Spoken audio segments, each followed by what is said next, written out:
Chapter 78. We hear from Janina.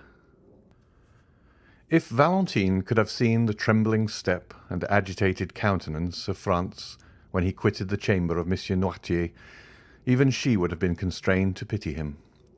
Villefort had only just given utterance to a few incoherent sentences, and then retired to his study, where he received, about 2 hours afterwards, the following letter.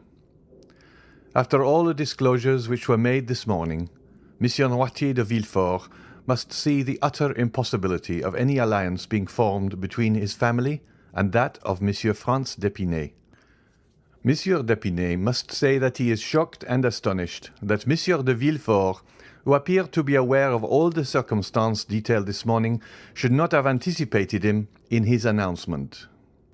No one who had seen the magistrate at this moment, so thoroughly unnerved by the recent inauspicious combination of circumstances, would have supposed for an instant that he had anticipated the annoyance, although it certainly never had occurred to him that his father would carry candour, or rather rudeness, so far as to relate such a history. And in justice to Villefort, it must be understood that Monsieur Noirtier, who never cared for the opinion of his son on any subject, had always omitted to explain the affair to Villefort, so that he had all his life entertained the belief that General de Quesnel, or the Baron d'Épinay, as he was alternately styled, according as the speaker wished to identify him by his own family name, or by the title which had been conferred on him, fell the victim of assassination, and not that he was killed fairly in a duel. This harsh letter, coming as it did from a man generally so polite and respectful, struck a mortal blow at the pride of Villefort. Hardly had he read the letter when his wife entered. The sudden departure of Franz, after being summoned by Monsieur Noirtier, had so much astonished everyone that the position of Madame de Villefort, left alone with the notary and the witnesses, became every moment more embarrassing. Determined to bear it no longer, she arose and left the room, saying she would go and make some inquiries into the cause of his sudden disappearance. Monsieur de Villefort's communications on the subject were very limited and concise. He told her, in fact, that an explanation had taken place between Monsieur Noirtier, Monsieur d'Épinay, and himself, and that the marriage of Valentine and Franz would consequently be broken off. This was an awkward and unpleasant thing to have to report to those who were awaiting her return in the chamber of her father-in-law. She therefore contented herself with saying that Monsieur Noirtier, having at the commencement of the discussion been attacked by a sort of apoplectic fit, the affair would necessarily be deferred for some days longer. This news, false as it was following so singularly in the train of the two similar misfortunes which had so recently occurred, evidently astonished the auditors, and they retired without a word. During this time Valentine, at once terrified and happy, after having embraced and thanked the feeble old man for thus breaking with a single blow the chain which she had been accustomed to consider as irrefragable, asked leave to retire to her own room, in order to recover her composure.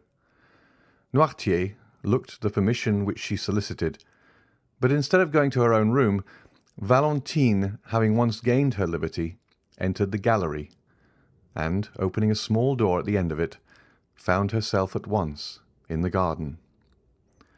In the midst of all the strange events which had crowded one on the other, an indefinable sentiment of dread had taken possession of Valentine's mind. She expected every moment that she should see Morel appear, pale and trembling, to forbid the signing of the contract, like the Laird of Ravenswood in The Bride of Lammermoor. It was high time for her to make her appearance at the gate, for Maximilian had long awaited her coming. He had half guessed what was going on when he saw Franz quit the cemetery with Monsieur de Villefort. He followed Monsieur d'Épinay, saw him enter, afterwards go out and then re-enter with Albert and Château Renaud. He had no longer any doubts as to the nature of the conference. He therefore quickly went to the gate in the clover patch, prepared to hear the result of the proceedings, and very certain that Valentine would hasten to him the first moment she should be set at liberty. He was not mistaken. Peering through the crevices of the wooden partition, he soon discovered the young girl, who cast aside all her usual precautions and walked at once to the barrier. The first glance which Maximilian directed towards her entirely reassured him, and the first words she spoke made his heart bound with delight. "We are saved," said Valentine. "Saved?" repeated Morel, not being able to conceive such intense happiness. "By whom?" "By my grandfather. Oh, Morel, pray love him for all his goodness to us." Morel swore to love him with all his soul, and at that moment he could safely promise to do so, for he felt as though it were not enough to love him merely as a friend or even as a father. "But tell me, Valentine, how has it all been effected? What strange means has he used to compass this blessed end?" Valentine was on the point of relating all that had passed, but she suddenly remembered that in doing so she must reveal a terrible secret which concerned others as well as her grandfather, and she said, "At some future time I will tell you all about it." "But when will that be?" "When I am your wife." The conversation had now turned upon a topic so pleasing to Morel that he was ready to accede to anything that Valentine thought fit to propose, and he likewise felt that a piece of intelligence such as he just heard ought to be more than sufficient to content him for one day. However, he would not leave without the promise of seeing Valentine again the next night. Valentine promised all that Morel required of her, and certainly it was less difficult now for her to believe that she should marry Maximilian than it was an hour ago to assure herself that she should not marry Franz. During the time occupied by the interview we have just detailed, Madame de Villefort had gone to visit Monsieur Noirtier. The old man looked at her with that stern and forbidding expression with which he was accustomed to receive her. "Sir," said she, "it is superfluous for me to tell you that Valentine's marriage is broken off, since it was here that the affair was concluded." Noirtier's countenance remained immovable. "But one thing I can tell you, of which I do not think you are aware, that is, that I have always been opposed to this marriage, and that the contract was entered into entirely without my consent or approbation." Noirtier regarded his daughter-in-law with the look of a man desiring an explanation. "Now that this marriage, which I know you so much disliked, is done away with, I come to you on an errand which neither Monsieur de Villefort nor Valentine could consistently undertake." Noirtier's eyes demanded the nature of her mission. "I come to entreat you, sir," continued Madame de Villefort, "as the only one who has the right of doing so, inasmuch as I am the only one who will receive no personal benefit from the transaction. I come to entreat you to restore, not your love, for that she has always possessed, but to restore your fortune to your granddaughter." There was a doubtful expression in Noirtier's eyes. He was evidently trying to discover the motive of this proceeding, and he could not succeed in doing so. "May I hope, sir," said Madame de Villefort, "that your intentions accord with my request?" Noirtier made a sign that they did. "In that case, sir," rejoined Madame de Villefort, "I will leave you overwhelmed with gratitude and happiness at your prompt acquiescence to my wishes." She then bowed to Monsieur Noirtier and retired. The next day Monsieur Noirtier sent for the notary.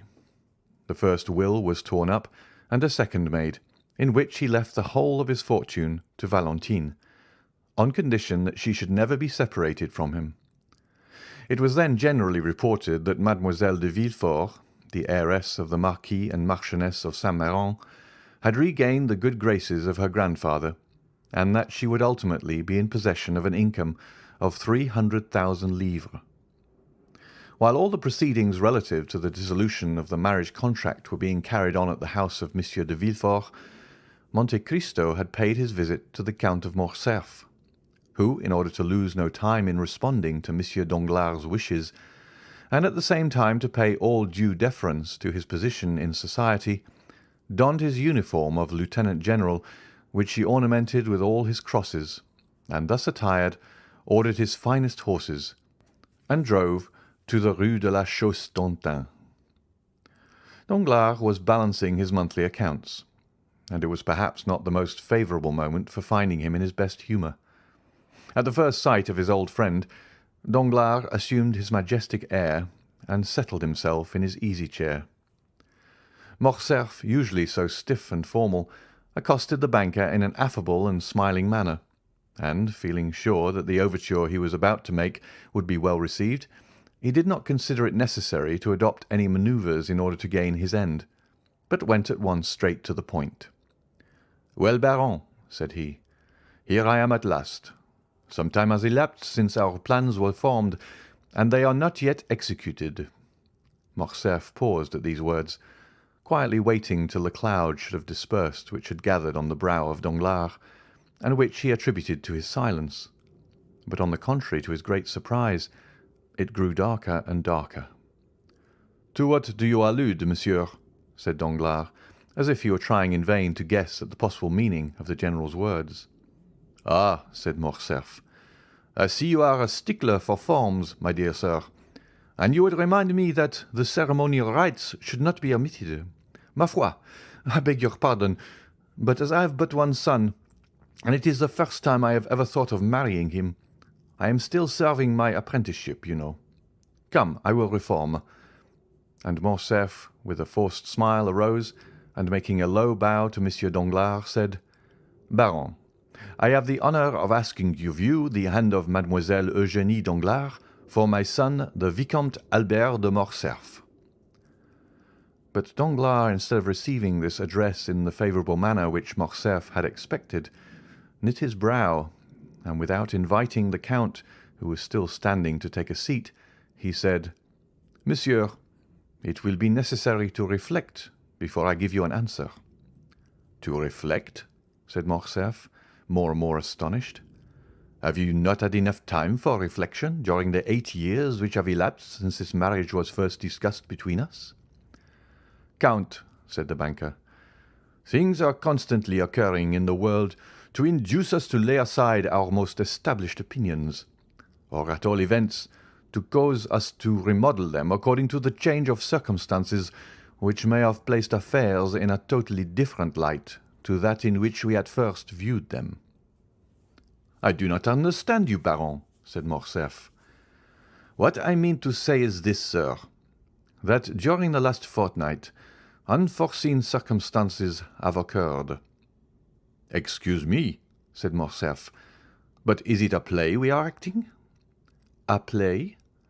"Yes, for it is like one. Pray let us come more to the point, and endeavour thoroughly to understand each other." "That is quite my desire." "You have seen Monsieur de Monte Cristo, have you not?" "I see him very often," said Danglars, drawing himself up. "He is a particular friend of mine." "Well, in one of your late conversations with him, you said that I appeared to be forgetful and irresolute concerning this marriage, did you not?" "I did say so." "Well, here I am, proving at once that I am really neither the one nor the other, by entreating you to keep your promise on that score." Danglars did not answer. "Have you so soon changed your mind?" added Morcerf, "or have you only provoked my request, that you may have the pleasure of seeing me humbled?" Danglars, seeing that if he continued the conversation in the same tone in which he had begun it, the whole thing might turn out to his own disadvantage, turned to Morcerf and said, "Count, you must doubtless be surprised at my reserve, and I assure you it cost me much to act in such a manner towards you. But believe me when I say that imperative necessity has imposed the painful task upon me." "These are also many empty words, my dear sir," said Morcerf.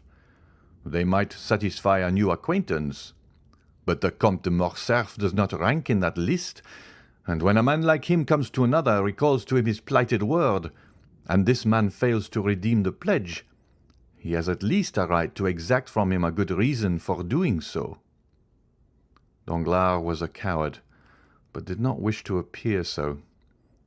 He was piqued at the tone which Morcerf had just assumed.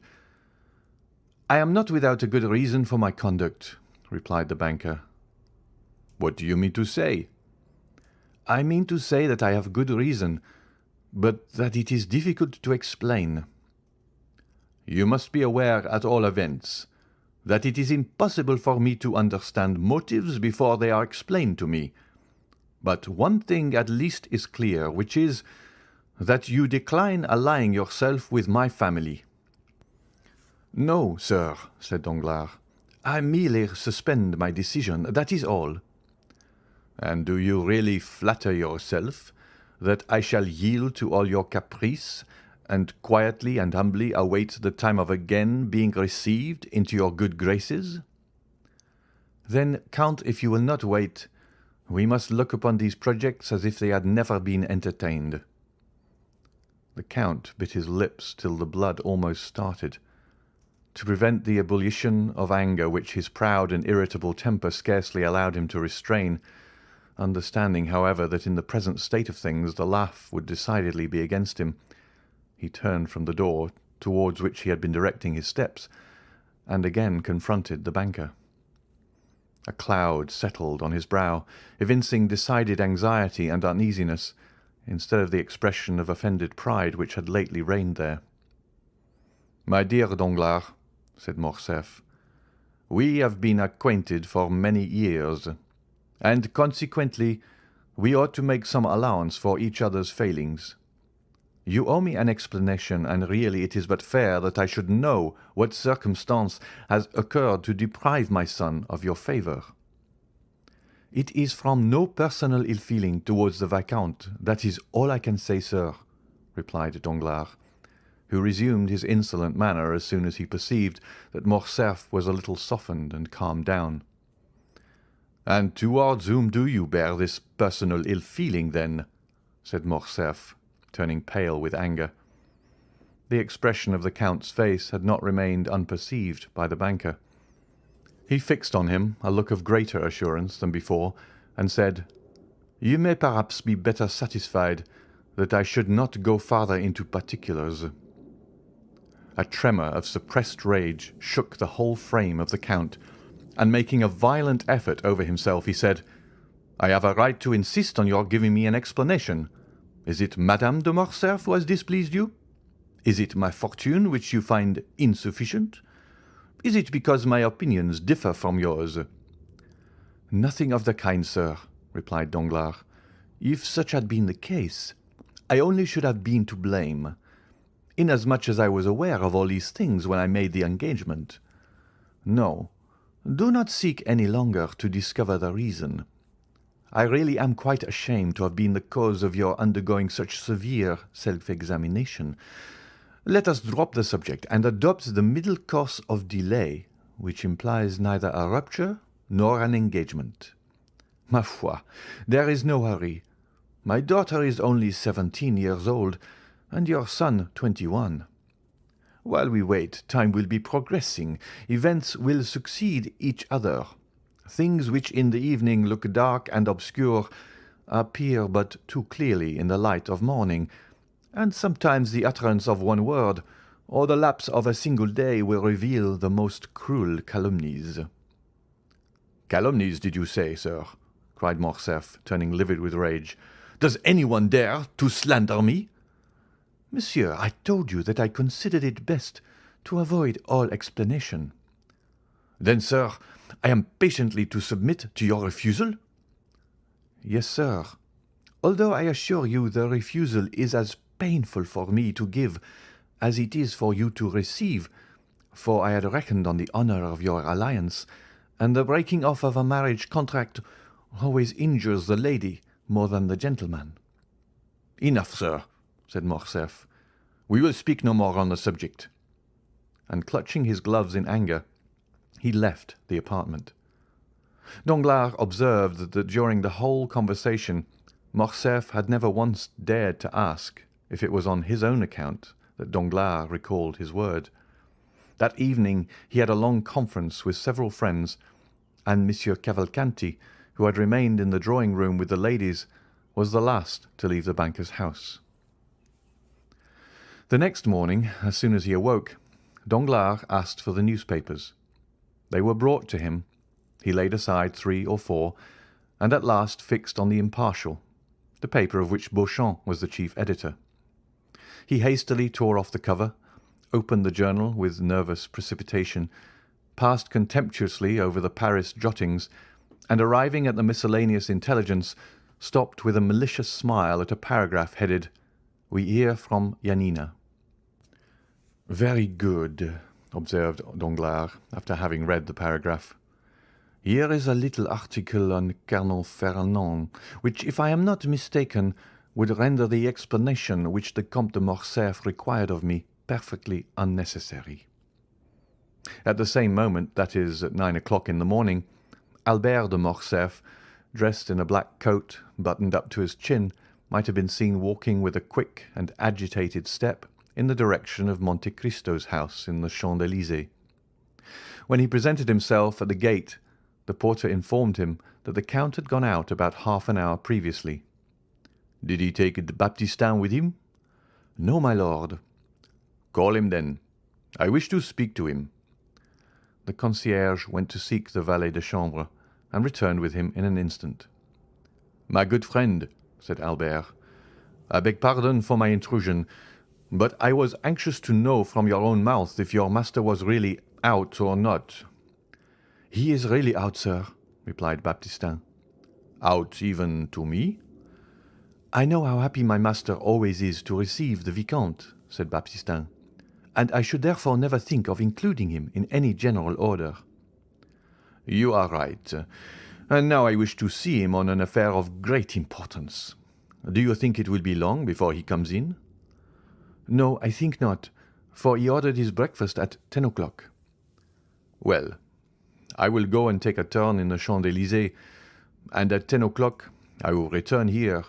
Meanwhile, if the Count should come in, will you beg him not to go out again without seeing me?"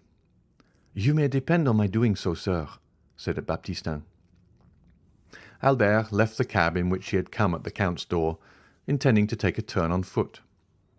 As he was passing the Allée des Veuves, he thought he saw the Count's horses standing at Gosset's shooting gallery.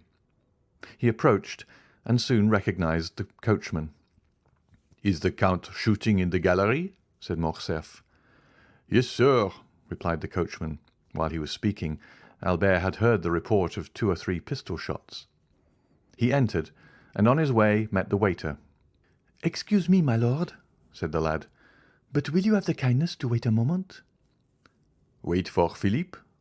asked Albert, who, being a constant visitor there, did not understand this opposition to his entrance. "Because the person who is now in the gallery prefers being alone, and never practices in the presence of anyone." "Not even before you, Philippe? Then who loads his pistol?" "His servant." "A Nubian?" "A negro." "It is he, then." "Do you know this gentleman?" "Yes, and I am come to look for him. He is a friend of mine." "Oh, that is quite another thing. Then I will go immediately and inform him of your arrival." And Philippe, urged by his own curiosity, entered the gallery. A second afterwards Monte Cristo appeared on the threshold. "I ask your pardon, my dear Count," said Albert, "for following you here, and I must first tell you that it was not the fault of your servants that I did so. I alone am to blame for the indiscretion. I went to your house, and they told me you were out, but that they expected you home at 10 o'clock to breakfast. I was walking about in order to pass away the time till 10 o'clock, when I caught sight of your carriage and horses. What you have just said induces me to hope that you intend breakfasting with me." "No, thank you. I am thinking of other things besides breakfast just now. Perhaps we may take that meal at a later hour, and in worse company." "What on earth are you talking about?" "I am to fight today." "For what?" "I am going to fight." "Yes, I understand that. But what is the quarrel? People fight for all sorts of reasons, you know." "I fight in the cause of honor." "Ah, that is something serious." "So serious that I come to beg you to render me a service." "What is it?" "To be my second." "That is a serious matter, and we will not discuss it here. Let us speak of nothing till we get home. Ali, bring me some water." The Count turned up his sleeves and passed into the little vestibule where the gentlemen were accustomed to wash their hands after shooting. "Come in, my lord," said Philippe in a low tone, "and I will show you something droll."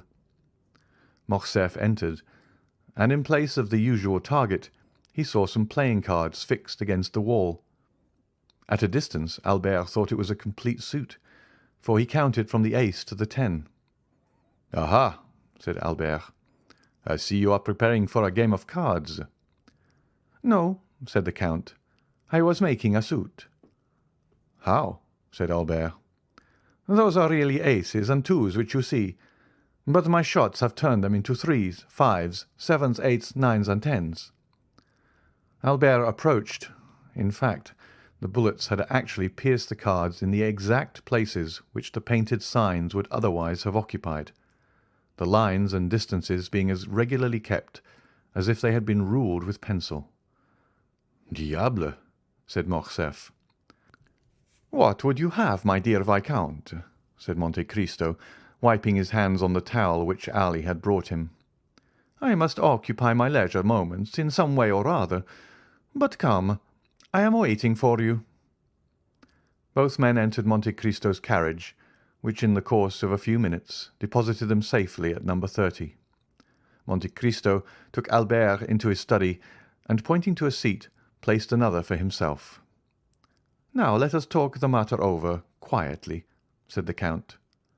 "You see I am perfectly composed," said Albert. "With whom are you going to fight?" "With Beauchamp." "One of your friends?" "Of course. It is always with friends that one fights."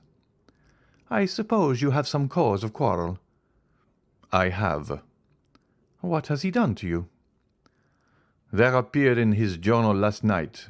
But wait, read for yourself." And Albert handed over the paper to the Count, who read as follows: "A correspondent at Yanina informs us of a fact of which until now we had remained in ignorance. The castle which formed the protection of the town was given up to the Turks by a French officer named Fernand, in whom the Grand Vizier, Ali Tepelini, had reposed the greatest confidence."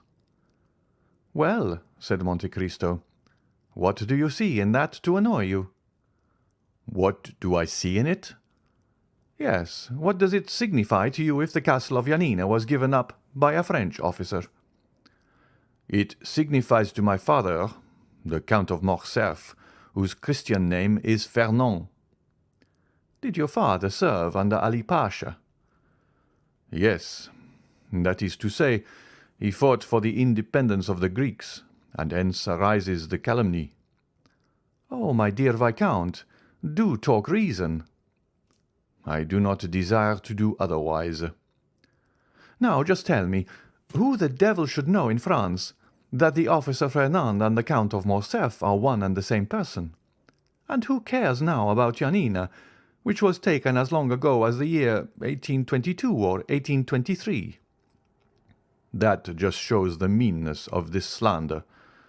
They have allowed all this time to elapse, and then all of a sudden rake up events which have been forgotten, to furnish materials for scandal, in order to tarnish the lustre of our high position. I inherit my father's name, and I do not choose that the shadow of disgrace should darken it. I am going to Beauchamp, in whose journal this paragraph appears, and I shall insist on his retracting the assertion before 2 witnesses." "Beauchamp will never retract." "Then he must fight." "No, he will not, for he will tell you what is very true, that perhaps there were 50 officers in the Greek army bearing the same name." "We will fight nevertheless. I will efface that blot on my father's character. My father, who was such a brave soldier, whose career was so brilliant." "Oh, well," he will add, "we are warranted in believing that this Fernand is not the illustrious Count of Morcerf, who also bears the same Christian name." "I am determined not to be content with anything short of an entire retraction." "And you intend to make him do it in the presence of 2 witnesses, do you?" "Yes." "You do wrong." Which means, I suppose, that you refuse the service which I ask of you. You know my theory regarding duels. I told you my opinion on that subject, if you remember, when we were at Rome. Nevertheless, my dear Count, I found you this morning engaged in an occupation but little consistent with the notions you profess to entertain. Because, my dear fellow, you understand one must never be eccentric. If one's lot is cast among fools, it is necessary to study folly. I shall perhaps find myself one day called out by some hair-brained scamp who has no more real cause of quarrel with me than you have with Beauchamp. He may take me to task for some foolish trifle or other. He will bring his witnesses, or will insult me in some public place, and I am expected to kill him for all that. You admit that you would fight, then? Well, if so, why do you object to my doing so? I do not say that you ought not to fight. I only say that a duel is a serious thing, and ought not to be undertaken without due reflection. Did he reflect before he insulted my father? If he spoke hastily, and owns that he did so, you ought to be satisfied. Ah, my dear Count, you are far too indulgent. And you are far too exacting. Supposing, for instance, and do not be angry at what I am going to say. Well? Supposing the assertion to be really true. A son ought not to submit to such a stain on his father's honour. Ma foi, we live in times when there is much to which we must submit. That is precisely the fault of the age. And do you undertake to reform it? Yes, as far as I am personally concerned. Well, you are indeed exacting, my dear fellow. Yes, I own it. Are you quite impervious to good advice? Not when it comes from a friend. And do you account me that title? Certainly I do. Well, then, before you going to Beauchamp with your witnesses, seek further information on the subject. From whom? From Haydée. Why, what can be the use of mixing a woman up in the affair? What can she do in it? She can declare to you, for example, that your father had no hand whatever in the defeat and death of the vizier.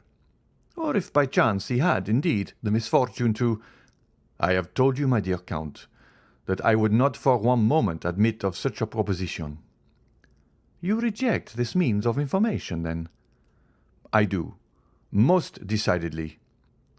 Then let me offer one more word of advice. Do so, then, but let it be the last. You do not wish to hear it, perhaps? On the contrary, I request it. Do not take any witnesses with you when you go to Beauchamp. Visit him alone.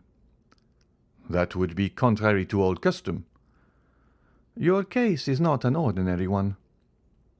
And what is your reason for advising me to go alone? Because then the affair will rest between you and Beauchamp. Explain yourself. I will do so. If Beauchamp be disposed to retract, you ought at least to give him the opportunity of doing it of his own free will. The satisfaction to you will be the same. If, on the contrary, he refuses to do so, it will then be quite time enough to admit two strangers into your secret. They will not be strangers. They will be friends. Ah, but the friends of today are the enemies of tomorrow. Beauchamp, for instance. So you recommend— I recommend you to be prudent. Then you advise me to go alone to Beauchamp? I do, and I will tell you why. When you wish to obtain some concession from a man's self-love, you must avoid even the appearance of wishing to wound it.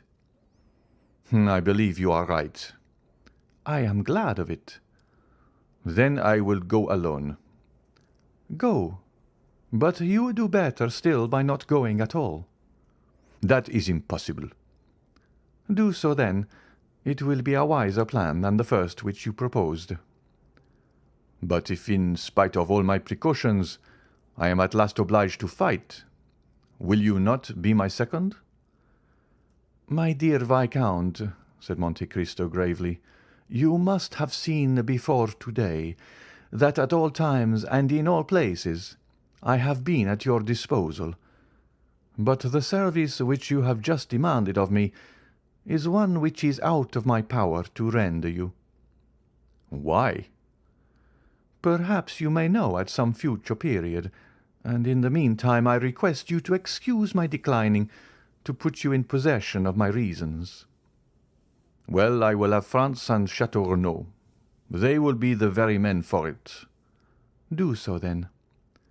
"But if I do fight, you will surely not object to giving me a lesson or two in shooting and fencing." "That, too, is impossible." "What a singular being you are! You will not interfere in anything." "You are right. That is the principle on which I wish to act." "We will say no more about it, then. Goodbye, Count." Morcerf took his hat and left the room. He found his carriage at the door, and doing his utmost to restrain his anger, he went at once to find Beauchamp, who was in his office. It was a gloomy, dusty-looking apartment, such as journalists' offices have always been from time immemorial. The servant announced Monsieur Albert de Morcerf. Beauchamp repeated the name to himself, as though he could scarcely believe that he had heard aright, and then gave orders for him to be admitted. Albert entered. Beauchamp uttered an exclamation of surprise on seeing his friend leap over and trample underfoot all the newspapers which were strewed about the room.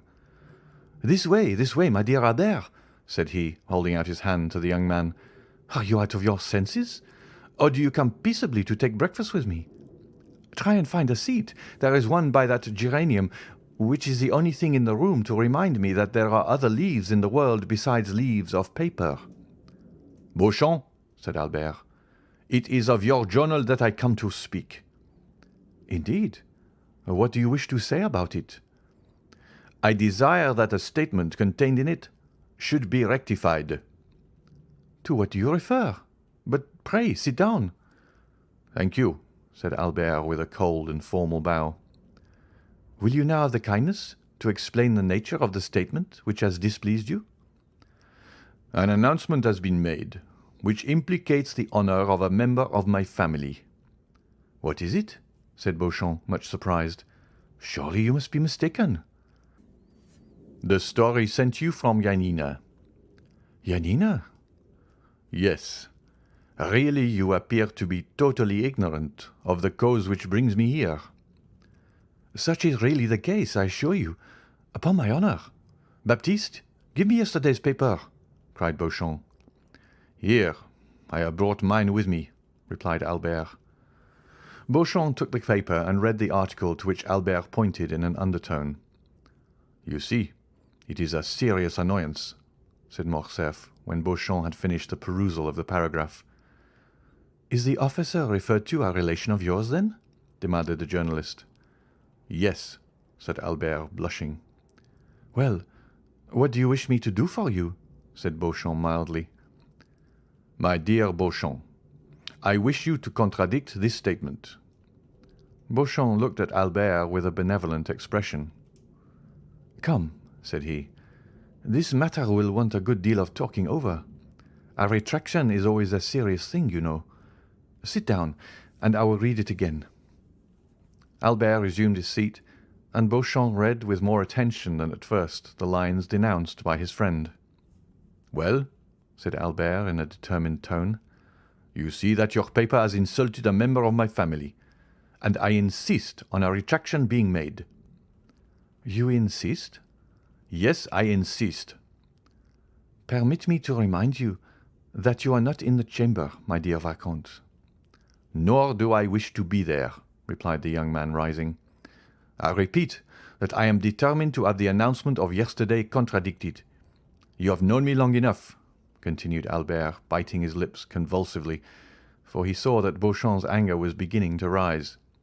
"You have been my friend, and therefore sufficiently intimate with me to be aware that I am likely to maintain my resolution on this point." "I have been your friend, Morcerf," Your present manner of speaking would almost lead me to forget that I ever bore that title. But wait a moment. Do not let us get angry, or at least not yet. You are irritated and vexed. Tell me how this Fernand is related to you." "He is merely my father," said Albert. "Monsieur Fernand Mondego, Count of Morcerf, an old soldier who has fought in 20 battles and whose honourable scars they would denounce as badges of disgrace." "Is it your father?" said Beauchamp. "That is quite another thing. Then I can well understand your indignation, my dear Albert. I will look at it again." And he read the paragraph for the third time, laying a stress on each word as he proceeded. "But the paper nowhere identifies this Fernand with your father." "No, but the connection will be seen by others, and therefore I will have the article contradicted." At the words, "I will," Beauchamp steadily raised his eyes to Albert's countenance, and then, as gradually lowering them, he remained thoughtful for a few moments. "You will retract this assertion, will you not, Beauchamp?" said Albert, with increased though stifled anger. "Yes," replied Beauchamp. "Immediately?" said Albert. "When I am convinced that the statement is false." "What?" "The thing is worth looking into, and I would take pains to investigate the matter thoroughly." "But what is there to investigate, sir?" said Albert, enraged beyond measure at Beauchamp's last remark. "If you do not believe that it is my father, say so immediately, and if on the contrary you believe it to be him, state your reasons for doing so." Beauchamp looked at Albert with the smile which was so peculiar to him, and which in its numerous modifications served to express every varied emotion of his mind. "Sir," replied he, "if you came to me with the idea of demanding satisfaction, you should have gone at once to the point, and not have entertained me with the idle conversation to which I have been patiently listening for the last half-hour. Am I to put this construction on your visit?" "Yes, if you will not consent to retract that infamous calumny." "Wait a moment. No threats, if you please, Monsieur Fernand Mondego, Vicomte de Morcerf. I never allow them from my enemies, and therefore shall not put up with them from my friends. You insist on my contradicting the article relating to General Fernand, an article with which, I assure you on my word of honour, I had nothing whatever to do." "Yes, I insist on it," said Albert, whose mind was beginning to get bewildered with the excitement of his feelings. "And if I refuse to retract, you wish to fight, do you?" said Beauchamp in a calm tone. "Yes," replied Albert, raising his voice. "Well," said Beauchamp, "here is my answer, my dear sir. The article was not inserted by me. I was not even aware of it, but you have, by the step you have taken, called my attention to the paragraph in question, and it will remain until it shall be either contradicted or confirmed by someone who has a right to do so."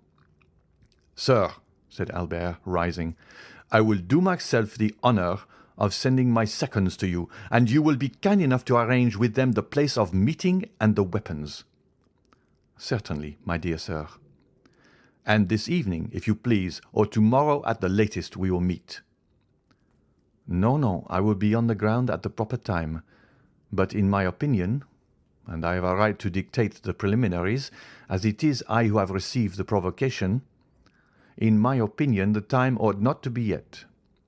I know you to be well skilled in the management of the sword, while I am only moderately so. I know, too, that you are a good marksman. There we are about equal. I know that a duel between us two would be a serious affair, because you are brave and I am brave also. I do not therefore wish either to kill you or to be killed myself without a cause. Now I am going to put a question to you, and one very much to the purpose too.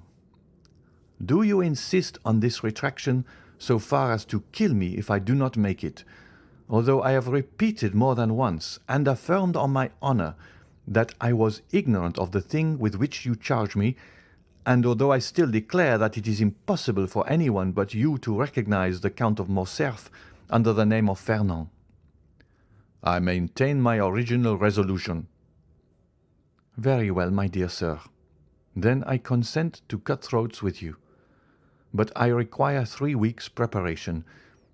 At the end of that time I shall come and say to you, 'The assertion is false, and I retract it,' or 'The assertion is true,' when I shall immediately draw the sword from its sheath, or the pistols from the case, whichever you please." "3 weeks!" cried Albert.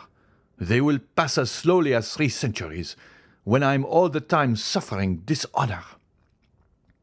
Had you continued to remain on amicable terms with me, I should have said, "Patience, my friend." But you have constituted yourself my enemy. Therefore I say, what does that signify to me, sir? "Well, let it be 3 weeks then," said Morcerf. "But remember, at the expiration of that time, no delay or subterfuge will justify you in—" "Monsieur Albert de Morcerf," said Beauchamp, rising in his turn, "I cannot throw you out of window for 3 weeks, that is to say, for 24 days to come, nor have you any right to split my skull open till that time has elapsed. Today is the 29th of August.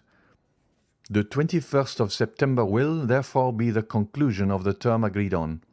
Until that time arrives, and it is the advice of a gentleman which I am about to give you, till then we will refrain from growling and barking like 2 dogs chained within sight of each other." When he had concluded his speech, Beauchamp bowed coldly to Albert, turned his back upon him, and went to the press-room. Albert vented his anger on a pile of newspapers, which he sent flying all over the office by switching them violently with his stick, after which ebullition he departed, not, however, without walking several times to the door of the press-room, as if he had half a mind to enter. While Albert was lashing the front of his carriage in the same manner that he had the newspapers which were the innocent agents of his discomfiture, as he was crossing the barrier he perceived Morel, who was walking with a quick step and a bright eye. He was passing the Chinese baths, and appeared to have come from the direction of the Porte Saint-Martin, and to be going towards the Madeleine. "Ah," said Morcerf, "there goes a happy man." And it so happened Albert was not mistaken in his opinion. End of chapter 78.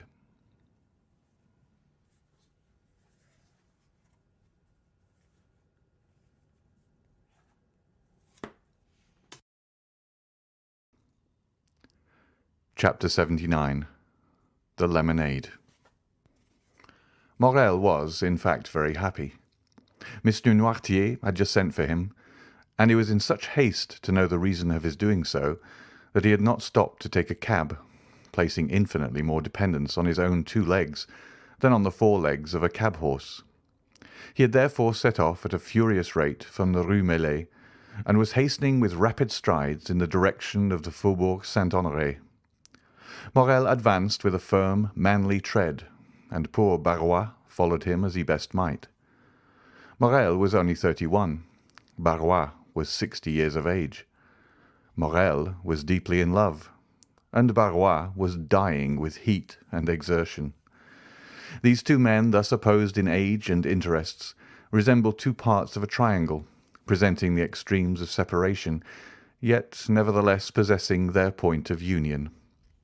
This point of union was Noirtier, and it was he who had just sent for Morel, with the request that the latter would lose no time in coming to him, a command which Morel obeyed to the letter, to the great discomfiture of Barrois. On arriving at the house, Morel was not even out of breath, for love lends wings to our desires, but Barrois, who had long forgotten what it was to love, was sorely fatigued by the expedition he had been constrained to use. The old servant introduced Morel by a private entrance, closed the door of the study, and soon the rustling of a dress announced the arrival of Valentine. She looked marvellously beautiful in her deep mourning dress, and Morel experienced such intense delight in gazing upon her that he felt as if he could almost have dispensed with the conversation of her grandfather. But the easy chair of the old man was heard rolling along the floor, and he soon made his appearance in the room. Noirtier acknowledged by a look of extreme kindness and benevolence the thanks which Morel lavished on him for his timely intervention on behalf of Valentine and himself, an intervention which had saved them from despair.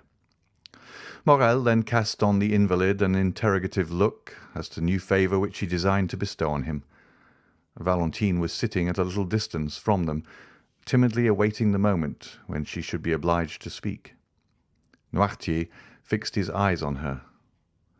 "Am I to say what you told me?" asked Valentine. Noirtier made a sign that she was to do so. "Monsieur Morel," said Valentine to the young man, who was regarding her with the most intense interest, "my grandfather, Monsieur Noirtier, had 1,000 things to say, which he told me 3 days ago, and now he has sent for you, that I may repeat them to you. I will repeat them then, and since he has chosen me as his interpreter, I will be faithful to the trust and will not alter a word of his intentions." "Oh, I am listening with the greatest impatience," replied the young man. "Speak, I beg of you." Valentine cast down her eyes. This was a good omen for Morel, for he knew that nothing but happiness could have the power of thus overcoming Valentine. "My grandfather intends leaving this house," said she, "and Barrois is looking out suitable apartments for him in another." "But you, Mademoiselle de Villefort, you who are necessary to Monsieur Noirtier's happiness." "I?" interrupted Valentine. "I shall not leave my grandfather. That is an understood thing between us. My apartments will be close to his. Now, Monsieur de Villefort must either give his consent to this plan or his refusal. In the first case, I shall leave directly, and in the second, I shall wait till I am of age, which will be in about 10 months. Then I shall be free.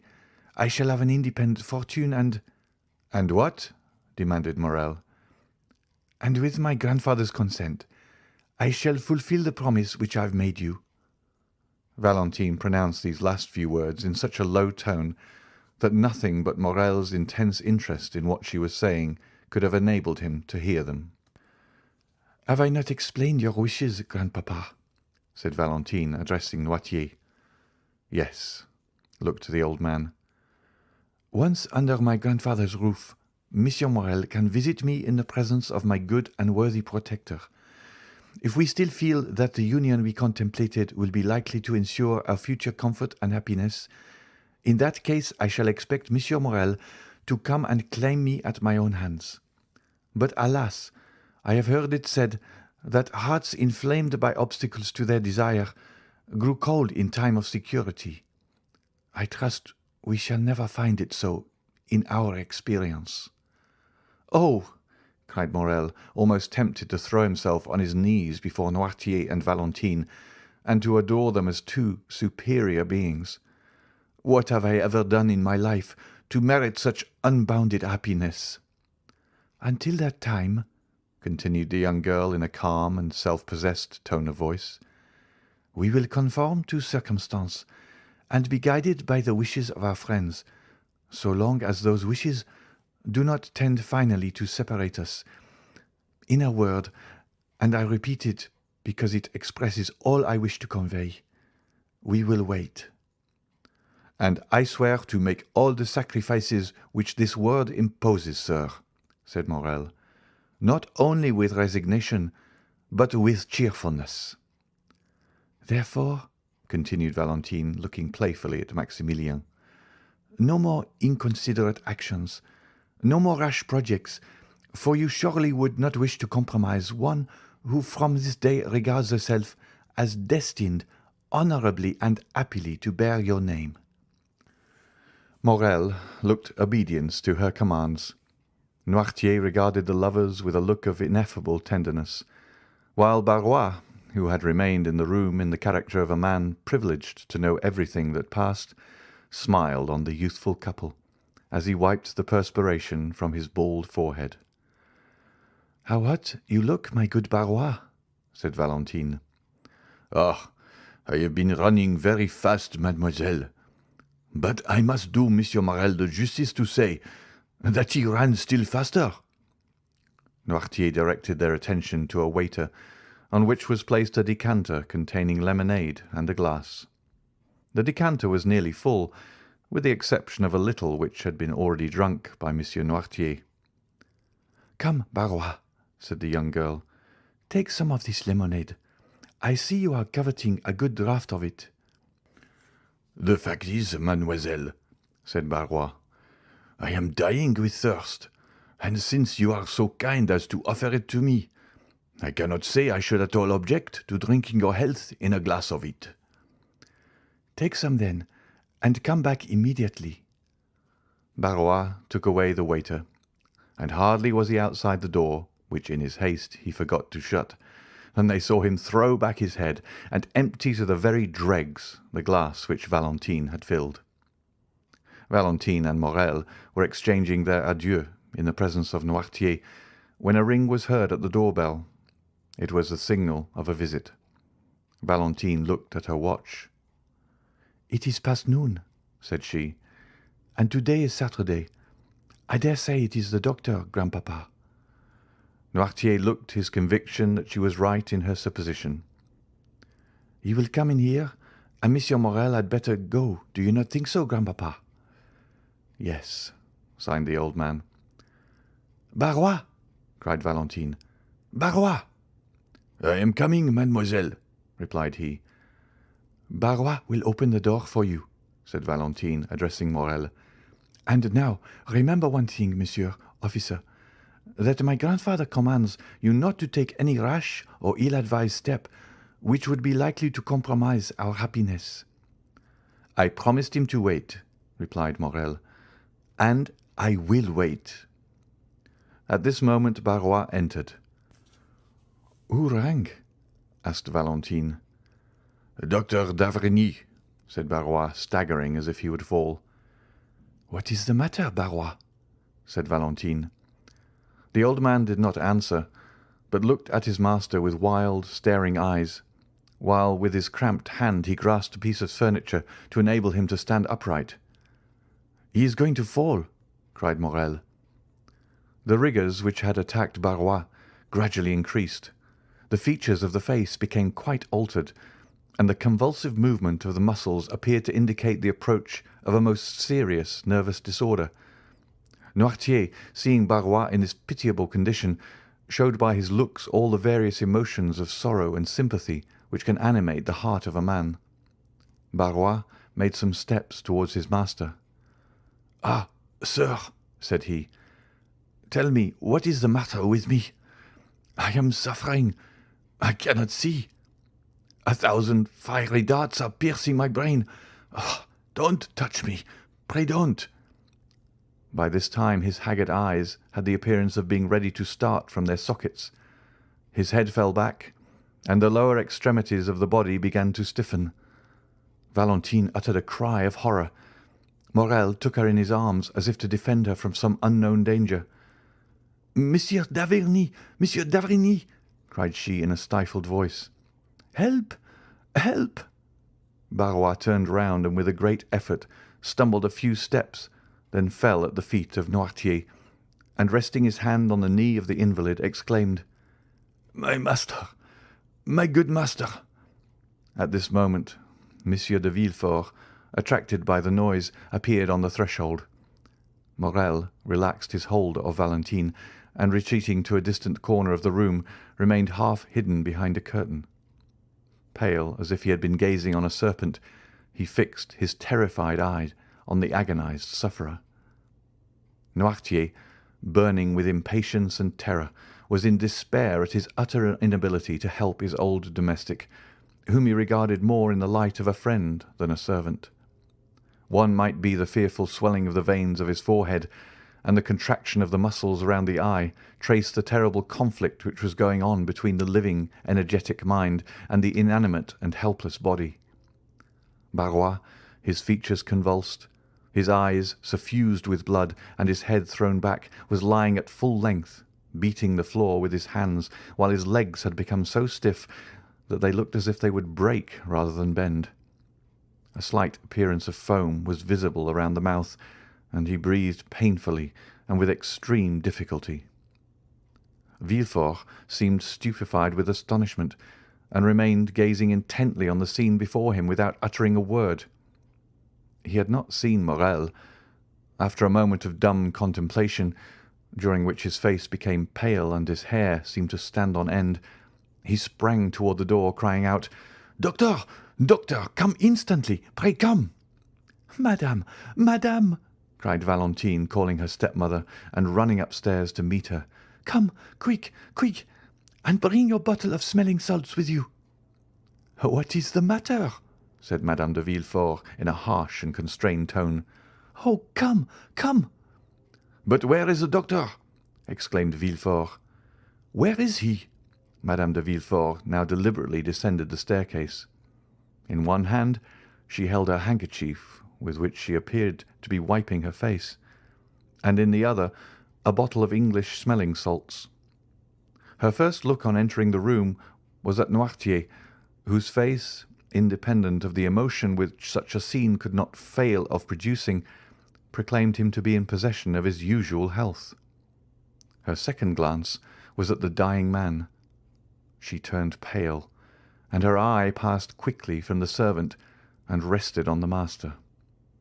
"In the name of heaven, madame," said Villefort, "where is the doctor? He was with you just now. You see this a fit of apoplexy, and he might be saved if he could be but bled." "Has he eaten anything lately?" asked Madame de Villefort, eluding her husband's question. "Madame," replied Valentine, "he has not even breakfasted. He has been running very fast on an errand with which my grandfather charged him, and when he returned took nothing but a glass of lemonade."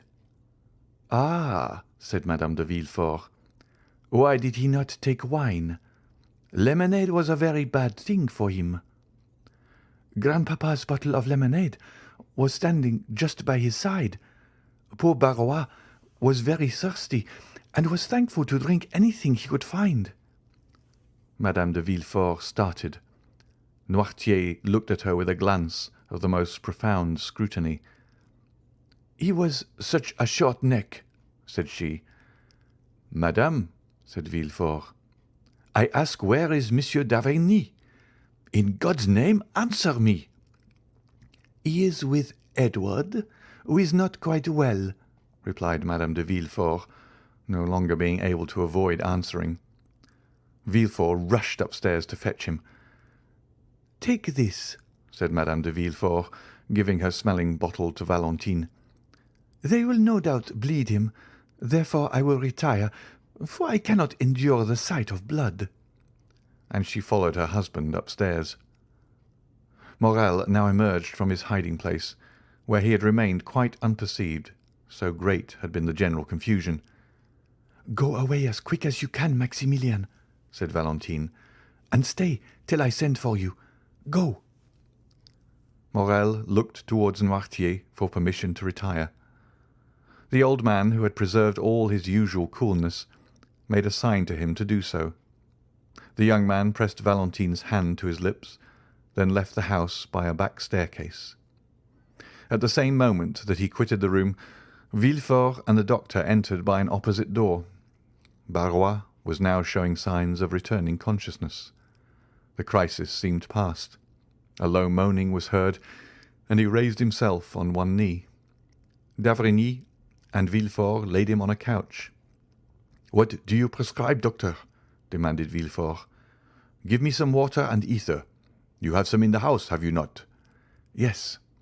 "Send for some oil of turpentine and tartar emetic." Villefort immediately dispatched a messenger.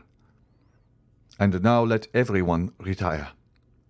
"Must I go too?" asked Valentine timidly. "Yes, mademoiselle, you especially," replied the doctor abruptly. Valentine looked at Monsieur d'Avrigny with astonishment, kissed her grandfather on the forehead, and left the room. The doctor closed the door after her with a gloomy air. "Look, look, doctor," said Villefort. "He is quite coming round again. I really do not think, after all, it is anything of consequence." Monsieur d'Avrigny answered by a melancholy smile. "How do you feel, Barrois?" asked he. "A little better, sir." Will you drink some of this ether and water?" "I will try, but don't touch me." "Why not?" "Because I feel that if you were only to touch me with the tip of your finger, the fit would return." "Drink." Barrois took the glass and, raising it to his purple lips, took about half of the liquid offered him. "Where do you suffer?" asked the doctor. "Everywhere. I feel cramps over my whole body." "Do you find any dazzling sensation before the eyes?" "Yes." "Any noise in the ears?" "Frightful." "When did you first feel that?" "Just now." "Suddenly?" "Yes, like a clap of thunder." "Did you feel nothing of it yesterday or the day before?" "Nothing."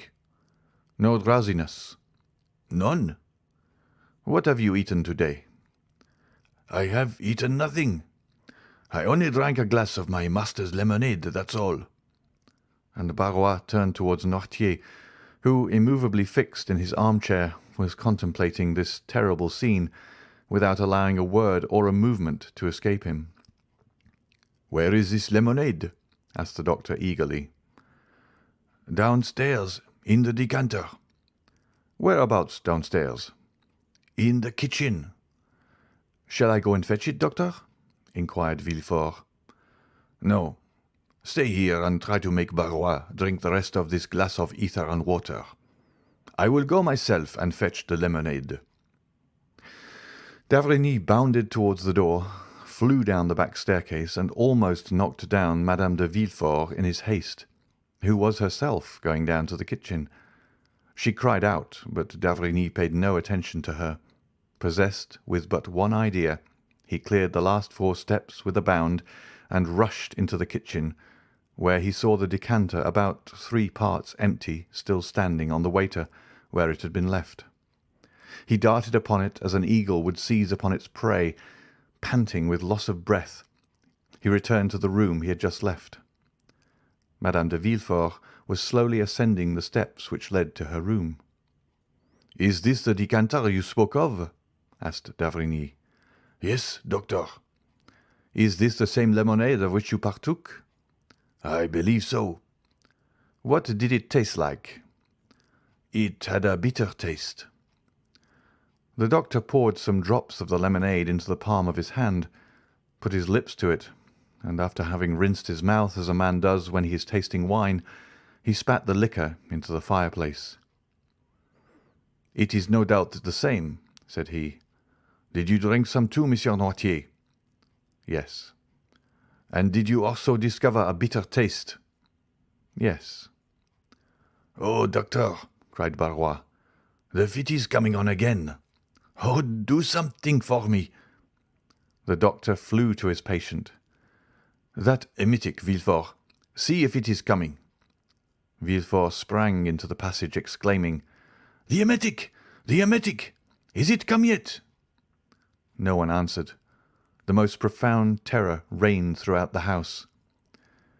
"If I had anything by means of which I could inflate the lungs," said d'Avrigny, looking around him, "perhaps I might prevent suffocation. But there is nothing which would do, nothing." "Oh, sir," cried Barrois, "are you going to let me die without help? Oh, I am dying. Oh, save me." A pen, said the doctor. There was one lying on the table. He endeavoured to introduce it into the mouth of the patient, who in the midst of his convulsions was making vain attempts to vomit, but the jaws were so clinched that the pen could not pass them. This second attack was much more violent than the first, and he had slipped from the couch to the ground, where he was writhing in agony. The doctor left him in his paroxysm, knowing that he could do nothing to alleviate it, and going up to Noirtier, said abruptly, "How do you find yourself? Well?"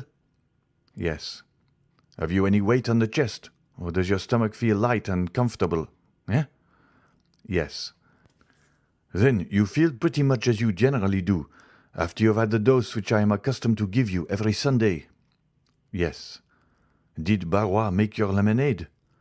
"Yes." "Was it you who asked him to drink some of it?" "No." "Was it Monsieur de Villefort?" "No." "Madame?" No.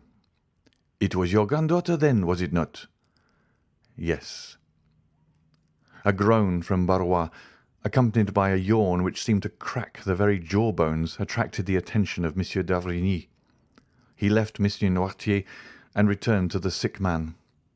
"Barrois," said the doctor, "can you speak?" Barrois muttered a few unintelligible words. "Try and make an effort to do so, my good man," said d'Avrigny. Barrois reopened his bloodshot eyes. "Who made the lemonade?" "I did." "Did you bring it to your master directly it was made?" "No." "You left it somewhere, then, in the meantime?" "Yes, I left it in the pantry, because I was called away." "Who brought it into the room, then?" "Mademoiselle Valentine." d'Avrigny struck his forehead with his hand. "Gracious heaven!" exclaimed he. "Doctor! Doctor!" cried Barrois, who felt another fit coming. "Will they never bring that emetic?" asked the doctor. "Here is a glass with one already prepared," said Villefort, entering the room. "Who prepared it?"